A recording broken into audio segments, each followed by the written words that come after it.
పనులు ఉన్నప్పుడు బద్ధకించకూడదు. శ్రద్ధగా పనులు చేసుకోవాలి. గట్టిగా అరవడం, నవ్వడం, గంతులు వేయడం చేయకూడదు.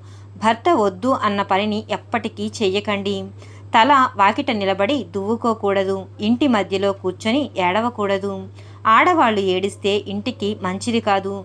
అలాగే మంచం మీద కూర్చొని భోజనం చేయకూడదు.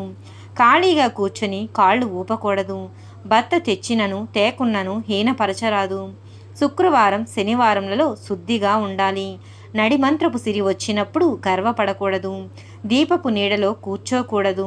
అలాగే భూమి అదిరినట్లు నడవకూడదు. భర్త తప్పు చేసినప్పుడు తల్లివలే క్షమించాలి. అత్తారింటిని, అన్నదమ్ములను, పుట్టింటిని ఎప్పటికీ అగౌరవపరచకూడదు. పుట్టినిల్లు ఎంత గొప్పదైనా మాటిమాటికి ఇంటికి వెళ్ళకూడదు. ధనికులను చూసి ఈర్ష్యపడకూడదు. అలానే పేదవారిని చూసి ఎగతాళి చేయకూడదు.